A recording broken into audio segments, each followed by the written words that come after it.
Train मध्ये B काय चालू केलंय मी मॅगी बनवायचं मला वाटतं aloo paratha paneer paratha chow mein noodles Maggi बनवायला चालू केलं लोकेश साहेबांना रेडीमेड नाश्ता आणला आणि बघा आता इथे मॅगी पनीर पराठे అది చహా అంటేనేమో అన్నారంటారు గాని బుద్ధి జ్ఞానం ఉన్నోళ్ళు ఎవరన్నా గిట్ల చేస్తారా? వందల వేల మంది ప్రయాణం చేసే రైళ్ళ గీ వంటల ప్రోగ్రామ్ ఏంది? గింత తెలివి తక్కువ పని ఎవరన్నా చేస్తారా? రైల్లో పోతుంటే వేడి వేడిగా ఏదన్నా వండుకోవాలనిపిస్తే ఇగో గిట్ల మ్యాగీ చేసుకోండి అన్నట్టు వీడియో తీస్తుంటే చెప్తున్నది గీ గురంగల్ల ఇల్లాలు. ఇంటి నుంచి తెచ్చుకున్న తిండి సల్లారుతుంది, సప్పబడుతుంది. స్టేషన్లలో కొని తిన్న తిండి రుచి పచ్చి ఉండదు. కాబట్టి రైళ్ళు ఉన్న సౌకర్యాలను వాడుకోవాలి. నీళ్లు వేడి చేసుకొని ఎలక్ట్రిక్ క్యాటిల్లల్లా గిట్ల మ్యాగీ చేసుకోవాలన్నట్టు మరాఠా భాషలో చెప్తున్నది. ఇంటుంటే కొంతమందికి నిజమే మంచిగానే ఉన్నది ఉపాయం అనిపిస్తున్నది కావచ్చు. కానీ రైళ్ళ ప్రయాణం చేసేటోళ్ళందరినీ చంపే పని చేస్తున్నది. ప్రమాదాన్ని పక్కల పెట్టుకొని పరాష్కాలు ఆడుతున్నదని కొంతమందికి అర్థమవుతుంది. అవును, రైళ్లల్లో సెల్ ఫోన్ ఛార్జింగ్ పెట్టుకునే దానికి ఉండే కరెంటు ప్లగ్గుల ఎలక్ట్రిక్ క్యాటిల్ పెట్టుడు చాలా డేంజర్ ముచ్చట. అవును, సెల్ ఛార్జింగ్ కెపాసిటీకి క్యాటిల్ కెపాసిటీకి చాలా తేడా ఉంటుంది.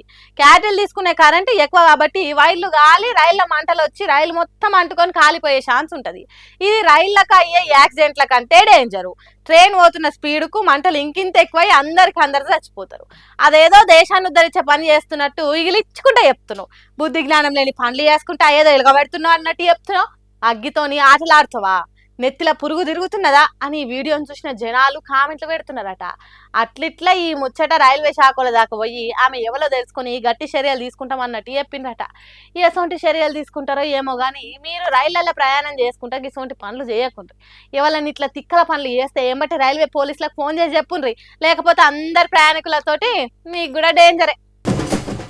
బీజేపీ పార్టీ ఎంఐఎం పార్టీలు ఇప్పటికీ పాము ముంగిస్ల తిరగనే ఫైటింగ్ చేసుకుంటాయి. రెండు పార్టీలకు షెంటెం వడది. ఒక పార్టీ పేరు చెప్తే ఇంకో పార్టీలు ఒళ్ళు మంది ఒంటికాల మీద లేస్తారు. పానం పోయిన మంచిదే కానీ వాళ్ళని లేకుండా చేస్తామన్నట్టు మాట్లాడతారు. మీసాల మేలేసుడు తొడలు కొట్టుడు చేస్తారు. ఫ్యాక్షనిస్ట్ల పగలు పెంచుకునే రెండు పార్టీలు కలిసి పనిచేసుడు జరిగే పనేనా? కానీ జరుగుతుంది అన్నట్టే చెప్తున్నాడు అసదుద్దీన్ ఓవైసీ. ఎన్డీఏ కూటమిల పెద్ద దిక్కున్న బీజేపీ పార్టీకి ఎంఐఎం మద్దతు ఇస్తుందని చెప్తున్నాడు. అవును, బీజేపీ జేడీయూ బీఆర్ రాష్ట్ర ప్రభుత్వానికి ఎంఐఎం పార్టీ ఎమ్మెల్యేల మద్దతు ఇస్తారట. సీమాంచల్ అనే ఏరియాకు న్యాయం చేస్తామంటే ఎంఐఎం పార్టీ 5 ఎమ్మెల్యేలు మీకే సపోర్ట్ చేస్తారన్నాడట.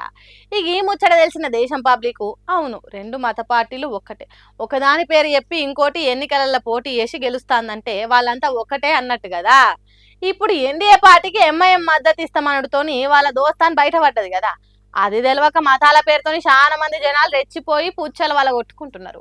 మతాల పేరుతోని రాజకీయం చేసి జనాన్ని పిచ్చోళ్ళని చేస్తున్నారు అన్నట్టే కదా. స్టేజీల మీదకి ఎక్కి గుండెలు దద్దరిల్లే తట్టు రక్తం ఉప్పొంగే తట్టిచ్చే ఉపన్యాసాలు ఊతాయి అన్నట్టే కదా. ఒకవేళ ఎన్డీఏ ఒప్పుకుంటే ఎంఐఎం పార్టీకి ఓకే చెప్తే వాళ్ళ నడుమ జరిగే వారు ఉత్తది అన్నట్టే కదా. అది తెలియని జనాలు తన్నుకొని చచ్చిపోతున్నారు అన్నట్టే కదా. మరి ఎంఐఎం మద్దతుని ఎన్డీఏ ఒప్పుకుంటుందా లేదా అనేది మనకు తెలియదు కానీ ఈ రెండు పార్టీల నడుమ జరిగే నాటకాలు ఇప్పుడిప్పుడే బయట పడుతున్నాయని అంటున్నారు ఈ ముచ్చట తెలిసిన దేశం పబ్లిక్.